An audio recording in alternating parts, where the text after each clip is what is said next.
What's going on, guys? My name is Kevin and I never sleep, and you are watching the 4th episode of Story. Exciting stuff. We are now on our 4th episode. This is the longest that I've ever kept up with anything ever, and I hope I can keep it going. Story is where you follow two different parallels of my life, two different worlds. I have my creative life on one side of the screen, my Blender projects, because you guys know that I am obsessed with Blender and making things in 3D. So I want to take you through step by step on how to make a character. This is what we're beginning with, and I know it's a bit slow to start. I'm doing it piece by piece, and obviously making characters doesn't take this long. But I want to give you guys a more detailed understanding of how I make everything. And watching it come together is going to be super cool. And you're also following my real life, and you're riding around with me, and you're seeing the world through my eyes. And I think it's really cool that it's first-person mode, and I could just put the GoPro on my helmet and you can see everything that I'm seeing, and I think that's really awesome, and I hope I can keep up with this. So I have a lot to talk to you guys about, a lot of things that I want to do and a lot of projects. I'm coming to you now from my very messy car. I actually re-recorded this. This is October 10th currently. This is actually editing, Kevin. I realized that when I was doing the speaking portion and I was introducing story and talking about everything that I wanted to talk about, my energy levels weren't good. You could hear the air conditioning in the background, and it was a mess, and I really don't like doing videos from my room anyway, so we're in a parking lot in my car right now, so I feel like the energy is more there now than it was before, so hopefully I can get through this and keep the ball rolling.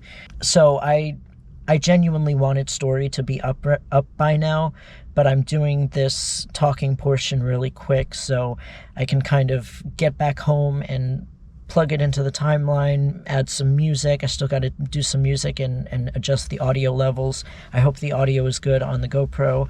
I think the GoPro by itself has good audio, so I don't have to mess around with all the external microphones and all that, which is nice. So hopefully this audio is fine and doesn't take too much adjusting. Anyway, technical stuff out of the way. So we are working on the hair and the shoes in this episode, and then we're going to move on to the more technical things. But I want to do something special for a Halloween episode after this, but I'm not sure now if I will have the time to do that because Story episode 4 has been so delayed, and I wanted to do a very special Halloween episode inspired by Thriller and sculpt a bunch of different monsters and then put together some kind of musical number that's, you know, a cover of Thriller, and do something with both my sculpted monsters on the one side of the screen and me putting together a creative Thriller type music video on the other side of the screen, doing some fun things like zombie makeup and blood and all this different stuff, lighting effects and whatever I can come up with in my filmmaking brain. So that was what I wanted to do for Halloween, but now I'm like, I don't know if I have enough time. So that's unfortunate, but I'm going to try to whip something up really quick after I upload this 4th episode of Story. Okay, so let me tell you guys why my summer was such a bummer for the rest of it. So, you guys remember how I named my Can-Am Winona? Winona, because I ride her.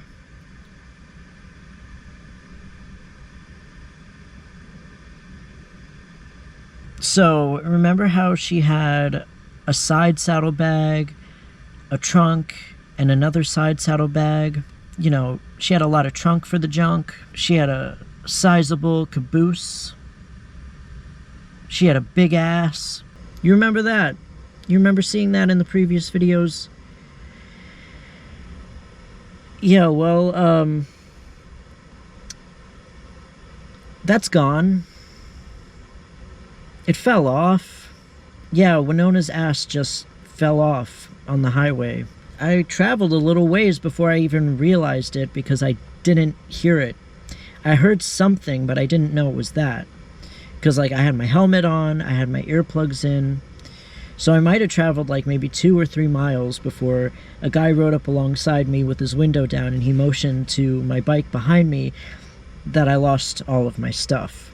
So I was like, well, shit. So I pulled over to whatever there was of a shoulder. Like, the highway I was on, it didn't have much of a shoulder. There was, like, a lot of construction on the side, so immediately I knew that, like, there was no way, with the traffic going as steadily as it was about around 8:30 p.m. and surprisingly a lot of steady flowing traffic for that late at night, and it would be way too dangerous to try to navigate on foot to try to get back and get my stuff in the middle of the fucking highway. There was no way I was going to be able to do that. So I knew my second option was to make a complete U-turn and try to figure out how far back I was and go to a point that far back and try to retrace my steps in that way. So that's what I did, and I was standing on the shoulder and I was looking at Winona, and her back taillights were just busted. Like, they still worked, the plastic was just busted, and there was a huge scuff on the back fender where everything fell off. It must have hit that fender, which I'm surprised I didn't feel at all. And the wires that were, you know, connected to the back saddlebags with the lights and everything, those were just dragging behind. It was all just a huge mess.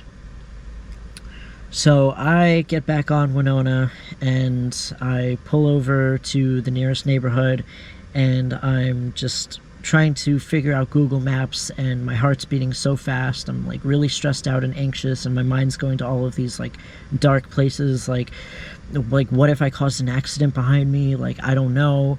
It was just like, it was all overwhelming, and I was like trying to figure out Google Maps, and I'm having this little anxiety attack while I'm doing it, and this kid just comes up to me and he's just like he has no idea what I'm going through.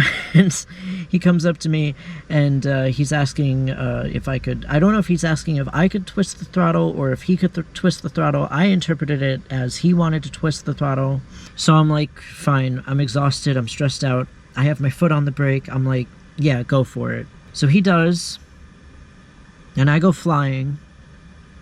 I don't go flying, I go about like 2 feet, it's no big deal. So Winona shut down immediately after that. So I think that was a safety feature. The Can-Am will shut down if it senses that you're being kind of reckless and unpredictable with it, which I think is a good thing. I think that's a good safety feature to have.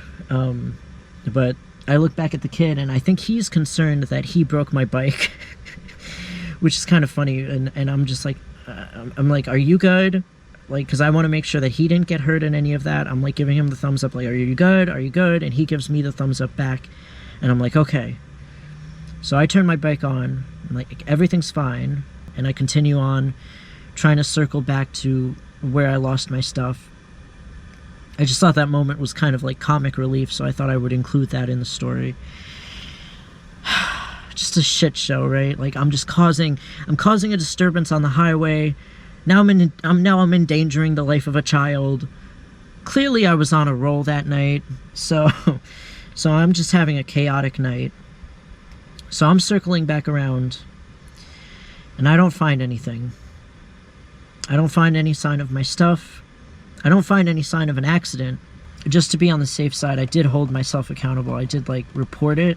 Technically, I wanted to do the right thing and make sure I was good on my end. It was such a mess. And I went back home exhausted and defeated, and it was just a sad night. And to be honest, that night just kind of bummed me out all summer. Like, I lost like $1,000 worth of motorcycle accessories. I don't even know if I mentioned, like, this happened like on the beginning of my vacation. Like, I had all this stuff planned. I wanted to do all of these things and go to all of these places, and I had all of my saddlebags, I had all my storage. Not anymore.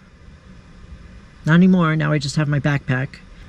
And even more so, now I just have trust issues when it comes to saddlebags. I don't even want to use saddlebags anymore because I'm not sure if they're stable enough, especially to handle all of these bumps in New Jersey and New York. Our infrastructure sucks, man. I'm just hitting all these bumps. I'm like going flying. Like I literally fly out of my seat with some of these bumps that I'm hitting. It's crazy. Like the construction, they'll just tear off like a whole slab of road, and there's like another slab of road that's like an inch or two higher, and I'm just like going flying in my seat like crazy. It's insane. Anyway, yeah, so I don't want saddlebags anymore. I don't want to be like a liability on the road like that, and just having to keep watching my back to make sure they're still there. It's not worth it. Okay, so my GoPro decided to die after I told this story because it was getting too hot in my car. I didn't have the air conditioning on, and believe it or not, October weather is still pretty warm in the daytime. I think it was like in the middle of the afternoon. GoPro wasn't having any of that, so I have to go ahead and pass it off to past Kevin, who is talking with very low energy in his air-conditioned room, so the audio quality is going to be very terrible, which I apologize in advance. But here he is, September 25th, boring, air-conditioned Kevin. Unrelated, but this weekend it's raining where I am again, so I don't feel like riding anywhere. Just gonna stay inside and do some creative shit.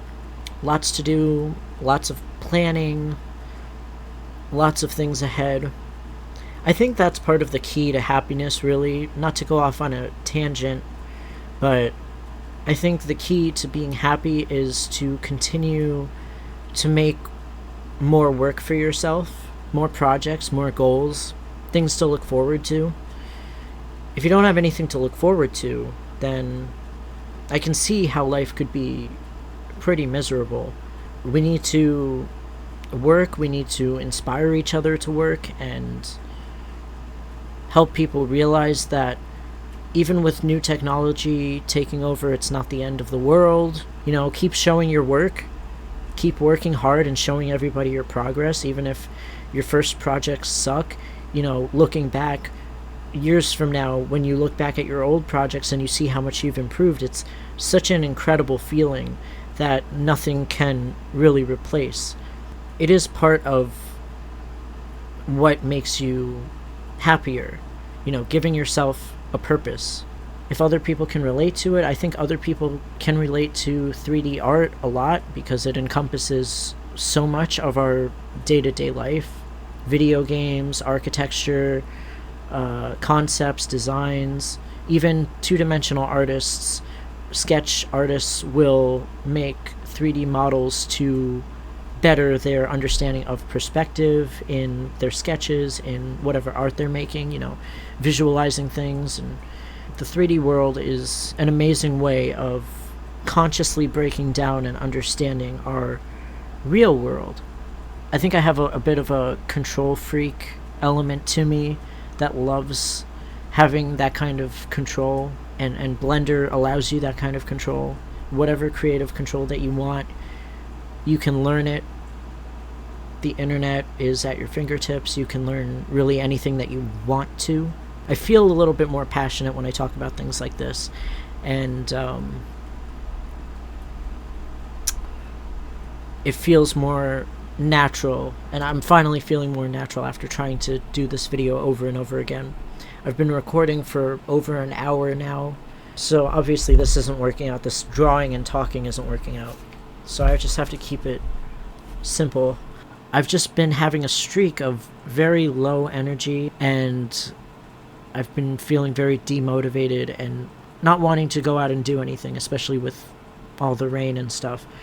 So I have to make more adventures for myself, and I'm going to do that in a couple days. I'm going to make an appointment for something exciting that I really want to do before I turn 30. It's one of those bucket list type things, and I'm going to include it in this video towards the end, so looking forward to that. That's going to wake me up a bit, mentally, spiritually, physically maybe, and I'll be ready to kick more ass. 2 or 3 weeks I was working 6 nights in a row again, and that just completely kills me. It exhausts me just having one night off, and you know how I use my nights off for other things like Blender and YouTube, and it's like I want more than one night off, and I can't do all this. And I'm exhausted and I'm stressed out, and so now I'm back, it seems, to 5 nights again for my weekends.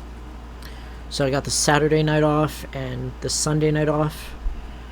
Gonna use that wisely and get everything done that I need to get done, and planning ahead for my week. The weekend that I finally had off, the Saturday, after the streak of working 6 nights a week, I had Labor Day weekend off, thank God. And I used that, well, I slept through a lot of Saturday when I had Saturday off. And then I went to New York City at night, and I wanted to see Times Square a little bit. I got some decent clips through the city, saw some iconic places. At night, wasn't too busy. It was like Saturday into Sunday morning, and was it? Yeah, Saturday into Sunday morning. I was in the city riding around at like 3 a.m. Wasn't bad, nice. There was a lot of construction though on certain streets. It was just very rough. It was okay. I was just riding around. I didn't stop anywhere. Stupid Google Maps again. Oh my god. So I went into the city taking the Holland Tunnel. And so once I got to Manhattan, I put in that I wanted to go to Times Square in Google Maps. And then Google Maps took me, the fastest route that they found was apparently I had to go back through the Holland Tunnel back into New Jersey again, and then go through the Lincoln Tunnel back to Manhattan. And then I ended up in Times Square. I have to show you guys my New Jersey to New York tolls. All of the tolls that I have going into the city this summer. It's ridiculous. The tolls that I had over the summer that I accumulated turned out to be something over $100. Oh, and to finish off my Labor Day weekend, I finally got that morning shot, that sunrise, beautiful sunrise shot with Winona in Hoboken. I did the NPC thing, I know. I propped my phone up and I took my little NPC sunrise shot, and I'm trying to play with the algorithm a little bit and see, if I put short clips like that in YouTube Shorts and Instagram Reels, what kind of audience I can get from that, if anything, if it does anything for the algorithm. And so far it hasn't done jack shit. I'm just playing with different things, so if you see little clips pop up, that's me testing out the algorithm and seeing if anything, just seeing what works. They say, it's not just about your art, it's more important to be good at marketing yourself, marketing your art, than actually being a good artist. That seems to be the reality. I mean, that's something that I read on Instagram, but it does ring true, and it does seem to be the reality of what we're up against with this algorithm, with the popularity of certain people online versus people who aren't so popular online. It's like, what are they doing right and we're doing wrong, That's why I would love to have more content creator friends. Yeah, so I will see you guys in the next update, and I think the next update is going to be a very exciting one. Gonna do something very fun for myself. I'm not telling anyone else I'm doing this. I don't want them to worry about me, but super excited for what I'm gonna do. What I'm gonna do in like a few days, couple days.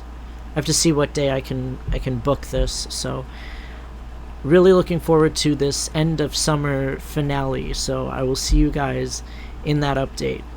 So it's September 28th, and I'm treating myself to an action-packed day. And I got home from work, I showered, and it's almost 10 a.m. and I'm gonna go. You'll see where I'm going. If you haven't already, you're gonna see. It's gonna be crazy. We'll see how this goes.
the drop zone.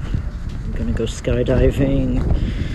I filled out the form, and I'm just kind of chilling because I picked a hell of a day to do this. It's really cloudy, of course it is, and they have a delay because of the weather. They gotta be a perfect weather to fly, so gotta mitigate anything that could possibly go wrong. So you want to go with the best weather possible. So I'm just waiting until they call me and we're ready and the weather's good and we're good to fly.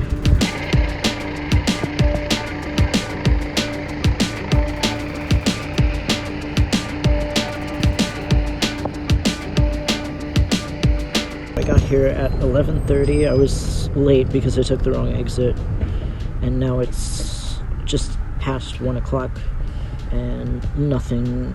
I didn't get any calls or anything. I was eating at the diner, had a BLT. Now I'm just chilling. It's kind of chilly out here. I am so tired. I'm so sleepy. I'm falling asleep. I'm too tired to be scared. That's the key. That's the secret. Just never sleep. So that was a fail.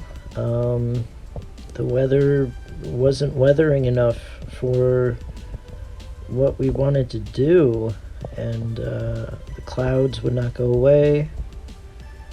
So they were like, let's reschedule.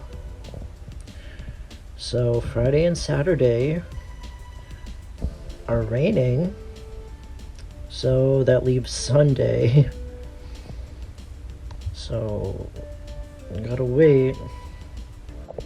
That's another thing. I didn't want to reschedule it because I don't want to like agonize over it over the weekend. I kind of want to just get it over with.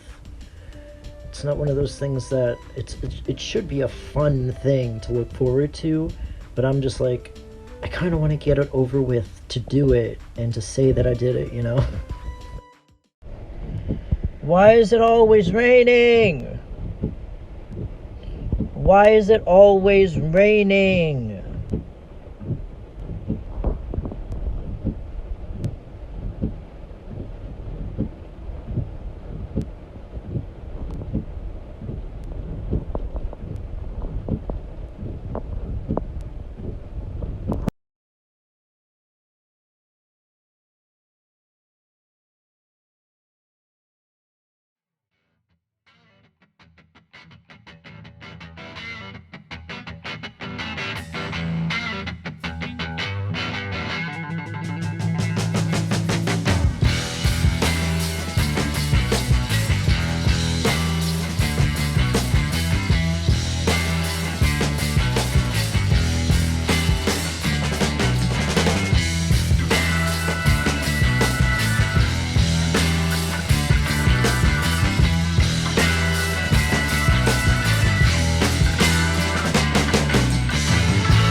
Okay.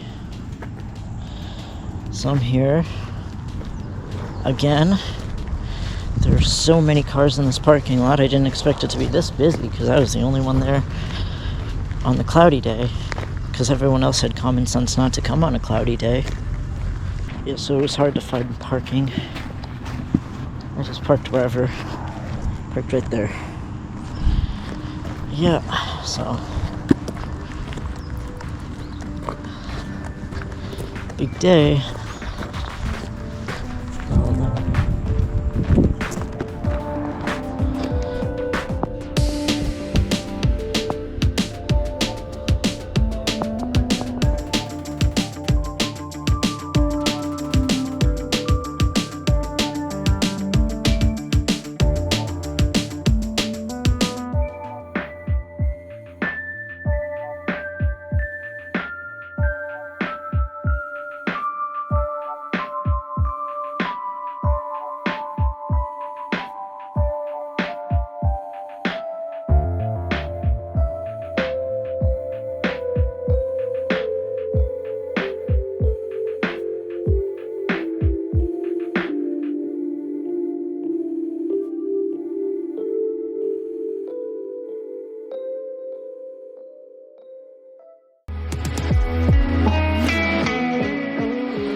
So I did it. I'm here in the parking lot. I'm trying to get my hearing back because my ears were really stuffed up there, and I was really dehydrated too. I didn't drink enough water, but oh my god, it was too much. It was like it was basically sensory overload. So it was a little hard to like take everything in and like feel that whole like exhilarating feeling because I was just like feeling so much at the same time. It was just like, damn. Oh man, there's so much to talk about. It was just like, oh fuck. But I'm gonna put my certificate away and I'm gonna head home, maybe eat something, and enjoy the rest of my day off. Alright, I did it. I fell 14,000 feet from an airplane. I can't fucking believe it. We did it, guys.